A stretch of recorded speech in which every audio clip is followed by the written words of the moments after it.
ఇప్పుడే నేను కెనడాకి సంబంధించిన 2025 బడ్జెటింగ్ సెషన్ చూసేసి వస్తున్నాను. దీంట్లో మెయిన్గా మనకి నవంబర్ 2025 నుంచి 2028 వరకు సంబంధించిన ఇమిగ్రేషన్ ప్లాన్ ని కూడా డిస్క్రైబ్ చేశారనమాట. ఈ వీడియో మాత్రం చాలా ఇంపార్టెంట్ అండ్ ఇన్ఫర్మేటివ్ గా కూడా ఉంటుంది. సో కన్ఫామ్ గా చివరి వరకు చూడండి, ఎందుకంటే దీంట్లో మనం డిస్కస్ చేయబోయే topics new immigration program for students, workers, permanent residents and more importantly H1B visa వాళ్ళకి సంబంధించినవి కూడా కొన్ని న్యూ ఇమిగ్రేషన్ ప్లాన్స్ ని ఇంక్లూడ్ చేశారు. దాని గురించి కూడా డిస్కస్ చేద్దాం. జస్ట్ పైన చూస్తే మాత్రం అంతా అయిపోయింది అన్నట్టుగానే ఉంటుంది, నెగిటివ్ న్యూస్ లాగే ఉంటుంది. కానీ ఆల్వేస్ రీడ్ ఫుల్ డాక్యుమెంటేషన్ అని చెప్తాను నేను ఎవరికైనా కానీ. నేను మీకు ఈ గవర్నమెంట్ ఆఫ్ కెనడా వాళ్ళు అఫీషియల్ గా రిలీజ్ చేసిన బడ్జెట్ డాక్యుమెంట్ చూపిస్తూ దాంట్లోనే ఇంపార్టెంట్ థింగ్స్ ఏదైతే హెడ్లైన్స్ చూస్తే మిస్ అయిపోతామో అలా కాకుండా ఇన్డెప్త్ గా చిన్న చిన్న పారాగ్రాఫ్స్ లో ఉన్నాయి కూడా నేను చూపించి మీకు ఎక్స్ప్లెయిన్ చేస్తాను. ఓకే, ఈ బడ్జెటింగ్ సెషన్ లో షూర్ గా కొన్ని అమేజింగ్ న్యూసెస్ ఉన్నాయి మన ఇమిగ్రేషన్ సంబంధించి, అలాగే కొన్ని నెగిటివ్ న్యూస్లు కూడా ఉన్నాయి. మన ఎఫర్ట్స్ నచ్చితే మాత్రం please do follow our channel Chris2H. ఇంతకుముందు చెప్పినట్టు బడ్జెటింగ్ సెషన్ లో గవర్నమెంట్ ఆఫ్ కెనడా వాళ్ళు immigration level plans for 2026 and 2028 ని ఇంక్లూడ్ చేశారు. దీంట్లో కొన్ని పాజిటివ్ న్యూస్ పిఆర్ అప్లై చేసుకునే వాళ్ళకి, వర్క్ పర్మిట్ హోల్డర్స్ కి అండ్ ఇంటర్నేషనల్ స్టూడెంట్స్ కి, దాంతోపాటు యూఎస్ ఇమిగ్రెంట్స్ ఎవరైతే ఉన్నారో H1B వీసా హోల్డర్స్ వాళ్ళకి కూడా గుడ్ న్యూస్ ఉంది. కొన్ని నెగిటివ్ న్యూస్లు కూడా ఉన్నాయి. సో వన్ బై వన్ చూద్దాం. ఫస్ట్ అయితే నెగిటివ్ న్యూస్ చెప్తాను, దాని తర్వాత పాజిటివ్ న్యూస్లోకి వెళ్దాం. Let's go into the video. So temporary resident admissions అనేవి 2026 నుంచి 2028 వరకు ఓవరాల్ ప్రొజెక్టెడ్ వచ్చేసి 385,000. ఇదేది including work permits and study permits కలిపి. స్టడీ పర్మిట్స్ అయితే కనుక షార్ప్ డిక్లైన్ అయింది, అంటే 64% డిక్లైన్ చేశారు. గవర్నమెంట్ ఆఫ్ కెనడా వాళ్ళు చెప్పే ఎక్స్ప్లెనేషన్ ఏంటంటే ఎందుకు ఈ షార్ప్ డిక్లైన్ ఉంది వర్క్ పర్మిట్స్ అండ్ స్టడీ పర్మిట్స్లో అంటే, స్టడీ పర్మిట్స్ వచ్చేసి కొంచెం ఫ్రాడ్ జరుగుతుంది, దాన్ని డిక్రీజ్ చేయాలని చెప్పి, అండ్ వర్క్ పర్మిట్స్ వచ్చేసి ఎక్కువ మంది పాపులేషన్ కెనడాకి వచ్చేస్తే మాకు ఇక్కడ ఇనఫ్ డాక్టర్స్, ఇనఫ్ హౌసింగ్ లేదు అని చెప్పేసి రీజన్ తోటి అయితే ఈ ఇమిగ్రేషన్ లెవెల్స్ని సస్టైనబుల్గా ఉంచాలని చెప్పి డిసిషన్ తీసుకుంది.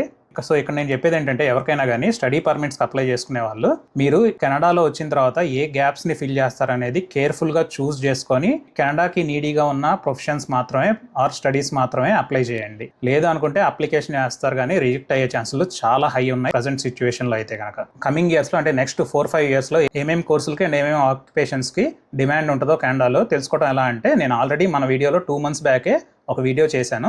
ఆ వీడియో నేను ఎండ్ స్క్రీన్లో లింక్ ఇస్తాను, ఒక్కసారి గో త్రూ అవ్వండి.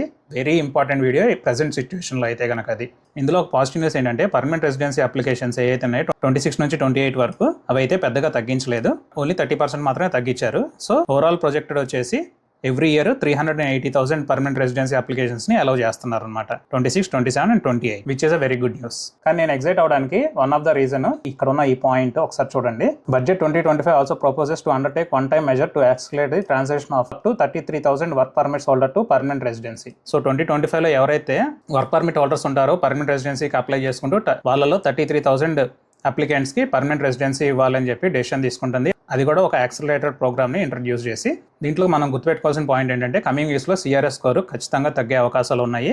సో ఖచ్చితంగా సిఆర్ఎస్ స్కోర్ని రెగ్యులర్గా చెక్ చేసుకుంటూ ఉండండి.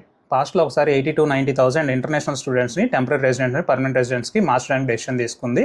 మళ్ళీ దాని తర్వాత అంత పెద్దది ఇదే 33,000 అప్లికెంట్స్ని పర్మనెంట్ రెసిడెన్సీగా చేయడానికి గవర్నమెంట్స్ ఆల్రెడీ ఫండ్స్ రిలీజ్ చేస్తుంది. మోర్ డీటెయిల్స్ మాత్రం రావాల్సింది. ఓకే, సో డీటెయిల్స్ రాగానే మాత్రం మన ఛానల్లో ఇమీడియట్గా నేను అప్డేట్ చేస్తాను. సో దానికోసం మన ఛానల్ని రెగ్యులర్గా చెక్ చేస్తూ ఉండండి. నెక్స్ట్ పాజిటివ్ థింగ్స్లోకి వెళ్తే మెయిన్గా permanent residence applications for 2026 to 28 అనమాట.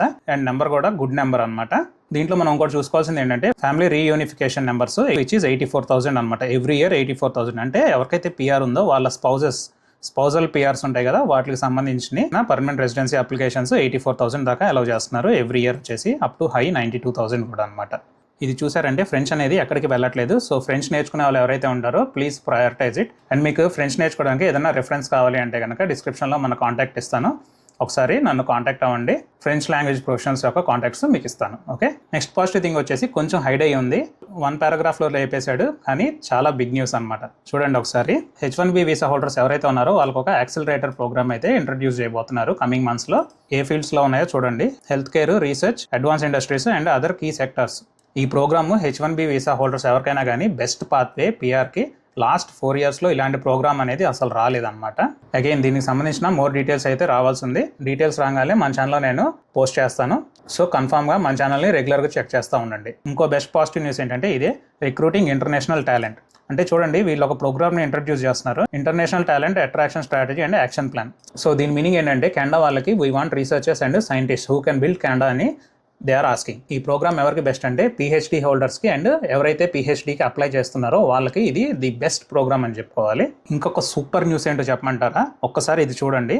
Improving foreign credential recognition. ఇప్పుడు దా కెనడాకి ఎవరైతే వస్తున్నారో డాక్టర్స్ కానీ, నర్సెస్ కానీ, హెల్త్ కేర్ ప్రొఫెషనల్స్ కానీ, లేదంటే ఇక్కడ చూడండి కన్స్ట్రక్షన్ సెక్టార్స్కి సంబంధించిన వాళ్ళు ఎవరైనా కానీ ఒక్కసారి కెనడాకి వచ్చిన తర్వాత వాళ్ళు లైసెన్సులు చేయాలంటే వాళ్ళకి కొన్ని ఇయర్స్ పట్టింది. అన్ని ఇయర్స్ కూడా లైసెన్స్ గ్రాడ్యుయేట్ అవడానికి కోసం వాళ్ళు ఇక్కడ వెయిట్ చేస్తూ ట్యాక్సీలు నడుపుకోవడం కానీ, లేదంటే వెరీ లో ఇన్కమ్ జాబ్స్ చేయడం కానీ చేస్తూ ఉంటారు.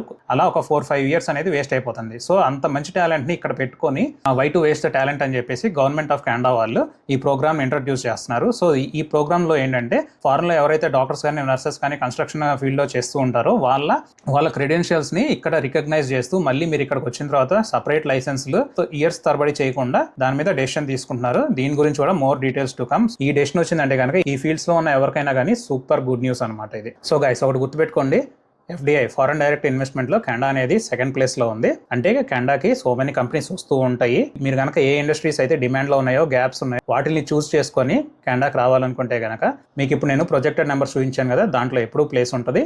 సో రెగ్యులర్ ఫీల్డ్స్ ఏవైతే ఉన్నాయో వాటిలో మాత్రం ఇప్పుడు గుడ్ టైం కాదు. ఇది ఫైనల్ గా బడ్జెట్ 2025 సెషన్లో ఇమిగ్రేషన్కి సంబంధించి some negative news and more positive news. మీకు ఏమైనా డౌట్స్ ఉంటే నాకు కామెంట్స్ రూపంలో చెప్పండి. మీకు తెలుసు నేను ప్రతి ఒక్కరికి రిప్లై ఇస్తాను. Do like and share. Thank you.